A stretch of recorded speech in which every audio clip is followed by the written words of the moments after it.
International social media Patel Prahlad भाई। बहुत महत्वपूर्ण है दोस्तों, जरा ध्यान से देखिए।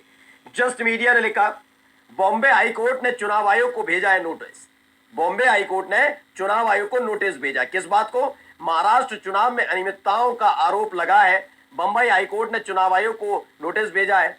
इसमें क्या लिखा है? महाराष्ट्र विधानसभा चुनाव 2024 की कथित अनियमितताओं के खिलाफ वंचित बहुजन अघाड़ी के नेता प्रकाश आंबेडकर द्वारा दायर याचिका पर सुनवाई करते हुए बंबई हाईकोर्ट ने सोमवार को चुनाव आयोग और महाराष्ट्र के मुख्य निर्वाचन अधिकारी को नोटिस जारी किया।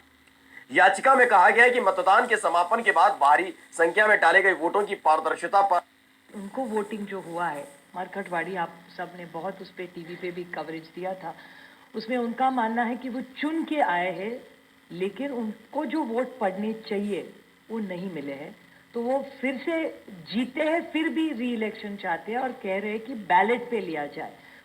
सोचिए, कहा जा रहा है कि हमारे विपक्ष की तरफ से एक व्यक्ति चुनकर आए, वो चाहते हैं कि दोबारा से वोटिंग हो, क्योंकि जितने वोट पड़े उतने वोट उनको नहीं मिल पाए।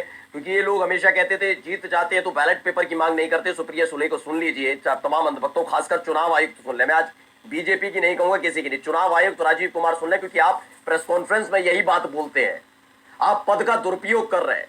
हमारी मांग है कि बैलेट पेपर पर दोबारा वोटिंग हो, और अगर चुनाव आयोग चाहे तो उन सीटों पर भी वोटिंग करवा सकता है जो हमारी पार्टी जीती है। सुप्रिया सुले, इन्होंने कहा बैलेट पेपर से ही चुनाव हो, दोबारा से वोटिंग के लिए। रेशम नाम के ट्विटर हैंडल से ट्वीट है, क्या हरियाणा वाली ईवीएम आईडी बदल कर रख दी गई? हरियाणा और दिल्ली वोटिंग 5 को होती है, हरियाणा को दिल्ली में, और दिल्ली में गिनती भी 8 को होती है। भाजपा की हरियाणा और दिल्ली में सीटें भी 48 क्या, चुनाव आयोग का संयोग है? हाँ, ये प्रयोग है। समझिए कि 5 तारीख को वहां पर भी हुए तो 5 तारीख को यहाँ पर भी, 8 तारीख को नतीजे वहां भी आए, यहाँ भी, और 48 सीटें ही आती हैं। ये खेल होता हुआ नजर आता है। अब शुभांकर मोहंती हैं, उन्होंने बताया डॉक्टर राजन के ट्विटर हैंडल से खबर आई, टोटल वोट्स पोल्ड हुए आम आदमी पार्टी के लिए 41,33,898, बीजेपी को मिले 43,23,110, डिफरेंस 1,89,212। टोटल वोटर्स जब 2024 के लोकसभा चुनाव इलेक्शन में 4 लाख जुड़े गए, 2020-2024 के बीच जस्ट 4 लाख वोटर्स वर एडेड।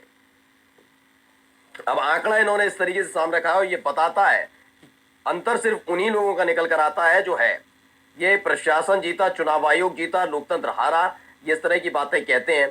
अब देखिए, पौर्णव कुमार रॉय लिखते हैं, पिछले 3 विधानसभा चुनावों ईवीएम में गड़बड़ी या हेराफेरी को लेकर कोई शोर शराबा नहीं हुआ। मुख्य चुनाव आयुक्त राजीव कुमार ने मतदाता सूची में हेराफेरी करने का एक नया तरीका खोज निकाला है। क्या बताते हैं जिसका फायदा महाराष्ट्र, हरियाणा और दिल्ली के चुनाव में भाजपा को मिला है? क्या क्या है? इन राज्यों के चुनाव के दौरान मुख्य चुनाव आयुक्त राजीव कुमार ने विपक्षी दलों की कई शिकायतों पर जानबूझकर ध्यान नहीं दिया। मुख्य चुनाव आयुक्त ने आम आदमी पार्टी के प्रतिनिधियों के साथ अलग अलग मुद्दों पर बैठक करने से मना कर दिया, लेकिन मुख्य चुनाव आयुक्त ने बैठक से इनकार कर दिया। दरअसल मुख्य चुनाव आयोग का कार्यालय अलग है और चुनाव संबंधित फैसले भाजपा के केंद्रीय कार्यालय और पीएमओ से किए जाते हैं, ये दावा करते हैं इस बात को लेकर। और ये वाकई क्या क्या होता है चुनाव आयोग के पास, ये लिखते हैं नरसिंह भाई सोलंकी हैं, वो लिखते हैं कि चुनाव आयोग के पास 39 लाख फ्लोटिंग वोटर्स हैं, जरूरत के हिसाब से राज्य में पहुंचा दिए जाते हैं। आपको पता होगा यही महाराष्ट्र में हुआ, यही दिल्ली में हुआ, और ये बातों पर भी ध्यान नहीं दे रहा चुनाव आयोग। अब धर्मेंद्र यादव है, वो क्या कुछ कहना, सुनिए। नहीं, वो कांग्रेस पार्टी या आम आदमी पार्टी के लोग मंथन करेंगे, उसमें मुझे कुछ कहना नहीं है और मैं इन चीज़ों में नहीं जाता। हाँ, मैं इतना जरूर कह सकता हूँ, मिल्कीपुर में डकैती डाली गई है वोटों की। 500 कंप्लेंट के बाद भी चुनाव आयोग ने एक भी कंप्लेंट पर कोई एक्शन नहीं लिया। तो यश भाटिया भारतीय राज्य सपा सांसद हैं, धर्मेंद्र यादव, उन्होंने कहा मिल्कीपुर में वोटों की डकैती हुई है, 500 शिकायतों के बाद भी चुनाव आयोग ने एक भी शिकायत पर कार्रवाई नहीं की, जबकि ये काम चुनाव आयुक्त का होता है। निष्पक्षता बनाए रखने के लिए कैसे करें? अब लखनऊ के खिलाफ, लखनऊ में चुनाव आयुक्त के खिलाफ चुनाव आयोग ने सीधे सीधे राजीव कुमार के खिलाफ झंडा बुलंद कर दिया गया है। ये देखिए, ये राजीव कुमार का बैनर पोस्टर लेकर आए हैं, समाजवादी पार्टी के कार्यकर्ता होंगे। राजीव ने मोदी निशान बड़ा गुंडा छे।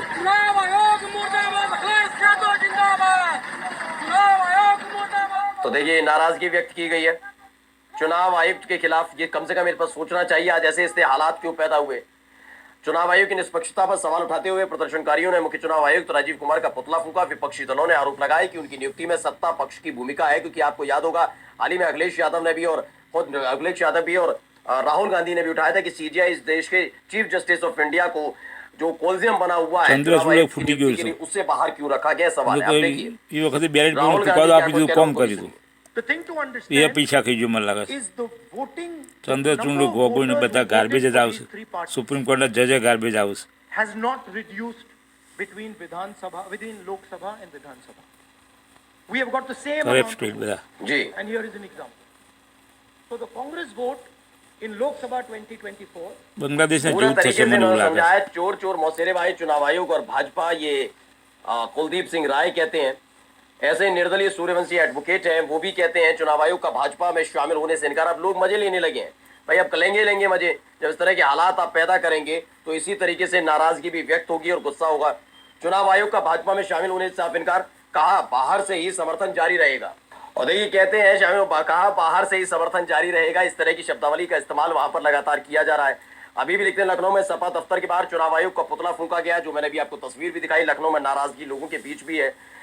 अब मनीष सिंह एक कहते हैं, क्या कहते हैं, छत्तीसगढ़ में पंचायत और नगरीय चुनाव निकाय के चुनाव होने वाले कल है। आज तक के ये बैलेट पेपर से होते थे, चौराहे पर चल रही स्क्रीन से पता चला कि ये ईवीएम से होना है। ध्यान रहे कि नगरीय और पंचायत चुनाव को केंद्रीय चुनाव आयोग नहीं कराता, राज्य का चुनाव आयोग कराता है। राज्य का इलेक्शन कमीशन अमूमन किसी आईएएस के अंडर होता है, जो स्टेट गवर्नमेंट के लगभग अंडर होता है। यानी देश का लगभग 28 राज्यों के 28 चुनाव आयोग हैं जो अपने अपने तरीके से काम करते हैं। गुजरात में पहली बार 2008 में इसके लिए ईवीएम का इस्तेमाल हुआ था। ये मशीनें तब केंद्रीय चुनाव आयोग से सप्लाई या ऑथराइज नहीं थी। धांधली का काफी शोर हुआ, पर बात आई नहीं होगी, 2014 થી બધા લોચા જ लिंक છે वगैरह सब बताए गए। आप सोचिए कल બધા इसका ચોરોના voting હાથમાં होनी है આખો और દેश कह दिया જતો ગया રહ્યો। ये भी ईवीएम से होंगे। હાઈજેક अब થઈ ये ગયો जाएंगे, लेकिन પહેલા पहली बात હાઈજેક पूर्ण કરો ને समर्थन વિમો करना પ્લેન એ चाहूंगा, बात टाइपનું में दम है। लोकतंत्र हाउस बचाने के हाईजैक लिए થઈ गયું। सूचना पब्लिक को देनी चाहिए, अथवा राष्ट्रीय पार्टियों के प्रतिनिधियों के सामने केंद्रीय चुनाव आयोग इसको वेरीफाई या टेस्ट करे, सही साबित होने पर उपयोग हो। राज्य ईवीएम को रैंडम बेसिस पर सबके सामने ईडी सीबीआई ने जांचे। बताया वो ये एक बड़ा कैसी है। सवाल है। राजेंद्र शर्मा कहते हैं चुनाव आयोग की मौन स्वीकृति से मोदी जी की पार्टी एक तरफ से झुग्गी झोपड़ियों वाले की मतदाताओं के बीच 1100 और 2000 रुपए तक नकद और साड़ी, सलवार सूट, जूते आदि का वितरण कराया गया। देश की राजधानी चुनाव में पहली बार गुंडागर्दी, हिंसा का खेल देखने को ડેમોક્રેસી मिला है। ઇલેક્શન સદ નહીં Here's how the average man's life would